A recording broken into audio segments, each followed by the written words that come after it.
इस वीडियो में हम समझेंगे कि फ्रैक्शंस क्या होते हैं। फ्रैक्शन में हम part of a whole show करते हैं। इस बात का मतलब है कि फॉर एग्जांपल हमारे पास एक फ्रैक्शन है 2/3, इसे हम इस तरह से लिखते हैं।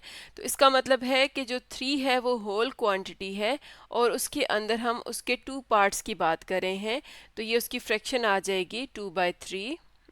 इसी तरह से हमारे पास और फ्रैक्शंस होती हैं, जैसे 7/8 हो गया, 4/5, 1/2। ये हमारी कॉमन फ्रैक्शंस हैं जो हम डेली लाइफ में यूज़ करते हैं। इन्हें हम कॉमन फ्रैक्शंस भी कहते हैं और वल्गर फ्रैक्शंस भी कह सकते हैं। और जैसा कि हमने यहाँ पर ये फ्रैक्शन लिखी है 2/3, तो हम जब फ्रैक्शन को लिखते हैं तो दो नंबर्स इस तरह से ऊपर नीचे लिखे जाते हैं और उनके दरमियान में फ्रैक्शन लाइन होती है।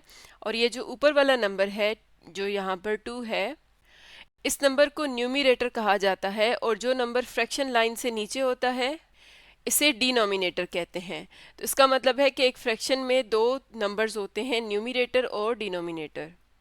डिनोमिनेटर फ्रैक्शन नेम को शो करता है और न्यूमरेटर फ्रैक्शन के पार्ट को बताता है।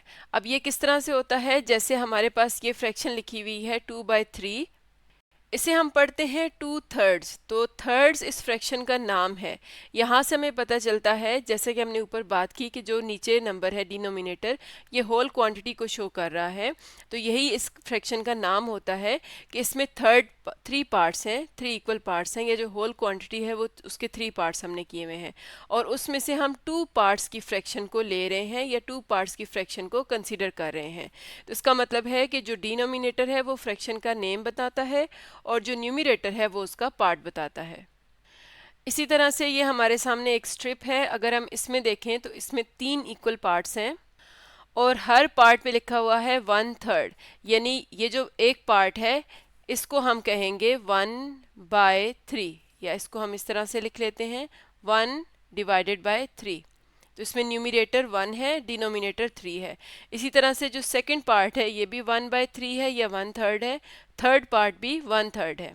अब अगर हम इस स्ट्रिप के अंदर जो शेडेड पोर्शन है, जो पिंक कलर में शेड हुआ है, अगर हम उसकी फ्रैक्शन लिखना चाहें तो दो ऐसे 1/3 हैं जो कि शेडेड हैं। तो इसका मतलब है कि ये जो पूरा हमारे सामने स्ट्रिप है इसमें शेडेड एरिया की फ्रैक्शन बनेगी 2/3, क्योंकि इसमें दो 1/3 को शेड किया गया। तो यहाँ से पता चलता है कि दो पार्ट्स शेडेड हैं और टोटल इसमें 3 पार्ट्स थे। और ये बात याद रहे कि ये तीनों पार्ट्स, यानी जो 3 पार्ट्स हैं, ये तीनों आपस में इक्वल पार्ट्स होते हैं। और फ्रैक्शंस का यूज़ क्या है, ये हम कहाँ पर यूज़ कर सकते हैं, तो ये हम देख लेते हैं। फ्रैक्शंस हम वहाँ यूज़ कर सकते हैं जब हमें एक क्वांटिटी दी जाए और उसकी एक फ्रैक्शन दी जाए। तो हम ये देख सकते हैं कि उस क्वांटिटी उसमें कितनी क्वांटिटी आ रही है, यानी उस फ्रैक्शन में कितनी क्वांटिटी हमें मिलेगी। फॉर एग्जांपल हमारे सामने ये 20 बॉल्स हैं और इन्हें हमने 4 पीपल में डिवाइड करना है, या 4 स्टूडेंट्स समझ लें, यानी कि हमने 4 स्टूडेंट्स में इन 20 बॉल्स को डिवाइड करना है।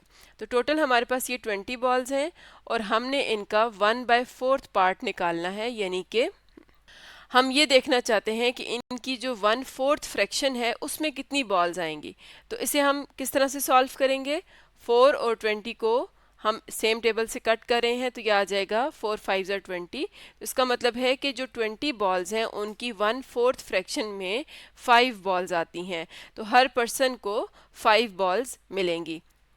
इसी तरह से दो क्वेश्चंस देख लेते हैं जहाँ से हमें आइडिया हो जाएगा कि ये जो फ्रैक्शंस हैं ये रियल लाइफ में कहाँ यूज़ होती हैं। तो फर्स्ट क्वेश्चन है, how many sheep are there in 3/5 of a flock of 25 sheep, यानी कि टोटल हमारे पास 25 शीप हैं और हमने देखना है कि उनकी जो 3/5 फ्रैक्शन है उसमें कितनी शीप बनती हैं। 3/5 का मतलब है 3/5, यानी 3 आउट ऑफ 5। तो सिंपली हमने 3 आउट ऑफ 5 को 25 से मल्टीप्लाई करना है। इसे हम सिंप्लीफाई करेंगे, 5 5 ज़र 25, 3 5 ज़र 15। तो इसका मतलब है कि जो 25 शीप थी उनकी अगर हमें 3/5 फ्रैक्शन दी जाए तो उसमें 15 शीप बनती हैं। इसी तरह से नेक्स्ट क्वेश्चन है, how many students are there in 2/7 of a class of 35। तो सिंपली हम 2/7 को 35 से मल्टीप्लाई करेंगे, तो यहाँ पर हम इसे सिंप्लीफाई करेंगे, 7 5 ज़र 35, 2 5 ज़र 10, तो टोटल हमारे पास 10 स्टूडेंट्स आ जाएंगे 35 की क्लास में। अब फॉर एग्जांपल अगर एक टीचर प्रिंसिपल को रिपोर्ट देती है कि टोटल हमारी क्लास में 35 स्टूडेंट्स हैं और उनमें से 2/7 जो हैं वो अच्छे स्टूडेंट्स हैं, यानी कि अबव एवरेज हैं, तो यहाँ से जब हम इसे कैलकुलेट करेंगे तो आइडिया हो जाएगा कि उनमें से 10 स्टूडेंट्स जो हैं वो अबव एवरेज हैं। तो इसका मतलब है जो कंप्लीट क्वांटिटी होती है उसके साथ हम उसकी फ्रैक्शन को जब मल्टीप्लाई करते हैं तो उसका रिक्वायर्ड पार्ट आ जाता है। ये तो हमने देखा कॉमन फ्रैक्शंस को या वल्गर फ्रैक्शंस को। इसके अलावा जो हमारे पास डेसिमल्स होते हैं या परसेंटेजेस होती हैं ये भी फ्रैक्शंस ही होती हैं। जैसे अगर हम किसी डेसिमल को देखें, हमारे पास एक डेसिमल है 1.7। अब हम इसे किस तरह से फ्रैक्शन फॉर्म में लिख सकते हैं। हम जब इसका डेसिमल पॉइंट हटाएंगे, हम जानते हैं कि जब डेसिमल पॉइंट हटाया जाता है तो डेसिमल पॉइंट की जगह डिनोमिनेटर में 1 आ जाएगा और इसके बाद जितने नंबर्स लिखे हुए हैं उतने ज़ीरो आ जाएंगे। तो डेसिमल के बाद एक ही नंबर है तो यहाँ पर आ जाएगा 10। इस तरह से जो डेसिमल पॉइंट है ये भी हट जाता है और जो हमारा डेसिमल नंबर था वो फ्रैक्शन में कन्वर्ट हो जाता है। तो इसका मतलब है कि डेसिमल्स भी फ्रैक्शंस होती हैं। और अगर परसेंटेजेस को देखा जाए, जैसे हमारे पास हो 21%, तो हम जानते हैं कि जो परसेंटेजेस होती हैं वो 100 में से हम उनकी बात कर रहे होते हैं कि 100 में से कितना नंबर है। तो 21% का मतलब है 21 डिवाइडेड बाय 100, यानी कि 21 आउट ऑफ 100। तो इसका मतलब क्या हुआ कि जो परसेंटेजेस हैं ये स्पेशल किस्म की फ्रैक्शंस हैं जिनमें जो डिनोमिनेटर है ये हमेशा फिक्स्ड रहता है, यानी ये हमेशा 100 रहता है। नेक्स्ट हम देखते हैं सिंप्लीफिकेशन ऑफ फ्रैक्शंस। सिंप्लीफिकेशन से क्या मुराद है। जैसे फॉर एग्जांपल हमारे पास एक फ्रैक्शन है 4 आउट ऑफ 10। अब ये जो न्यूमिनेटर और डिनोमिनेटर हैं ये दोनों इवन नंबर्स हैं, दोनों पे 2 का टेबल जाता है, यानी कि 2 के टेबल से हम इन्हें कट कर सकते हैं। तो 2 2 ज़र 4 एंड 2 5 ज़र 10।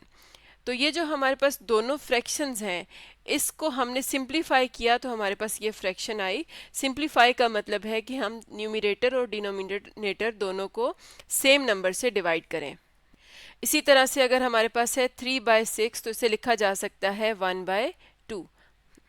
इस प्रोसेस को हम कैंसलिंग दी फ्रैक्शन भी कह सकते हैं क्योंकि हम इसके न्यूमिनेटर और डिनोमिनेटर को सेम नंबर से कट कर रहे हैं या कैंसिल कर रहे हैं।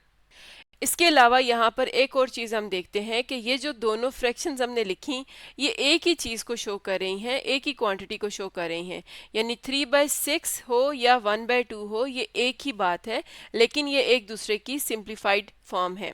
तो इसका मतलब है कि ये जो दोनों फ्रैक्शंस हैं ये एक दूसरे की इक्विवेलेंट फ्रैक्शंस हैं। तो इक्विवेलेंट फ्रैक्शंस वो होती हैं जो एक ही क्वांटिटी को शो कर रही हैं लेकिन वो एक दूसरे की सिंप्लीफाइड फॉर्म है।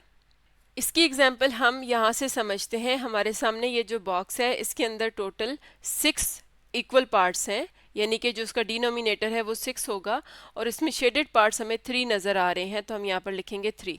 इसे हम सिंप्लीफाई करेंगे तो ये बन जाएगा 1/2। तो इसका मतलब है कि ये जो बॉक्स है इसे दो फ्रैक्शंस शो करेंगी। इसको 3/6 भी लिखा जा सकता है और 1/2 भी लिखा जा सकता है, लेकिन नॉर्मली जब हम क्वेश्चंस कर रहे होते हैं तो हम हमेशा अपना आंसर सिंप्लीफाइड फॉर्म में देते हैं। इसी तरह से ये हमारे सामने जो सर्कल है इसके अंदर टोटल 8 पार्ट्स हैं, यानी इसका डिनोमिनेटर आ जाएगा 8 और इसमें शेडेड हैं 4 पार्ट्स। तो इसका मतलब है कि इस सर्कल को जो फ्रैक्शन इसके शेडेड पार्ट्स को शो कर रही है वो 4/8 है। इसके अलावा अगर हम 4/8 को सिंप्लीफाई करें या कैंसिल करें तो यहाँ पर ये आ जाएगा 4 1 ज़र 4, 4 2 ज़र 8। तो 1/2 भी इसी सर्कल के शेडेड पार्ट्स को शो कर रही है। तो 4/8 और 1/2 आपस में इक्विवेलेंट फ्रैक्शंस हैं। तो इस तरह से आज की वीडियो में हमने देखा कि इक्विवेलेंट फ्रैक्शंस क्या होती हैं, फ्रैक्शंस को सिंप्लीफाई किस तरह से किया जाता है और डेसिमल और परसेंटेजेस भी किस तरह से फ्रैक्शंस होती हैं। तो आज का हमारा टॉपिक था फ्रैक्शंस।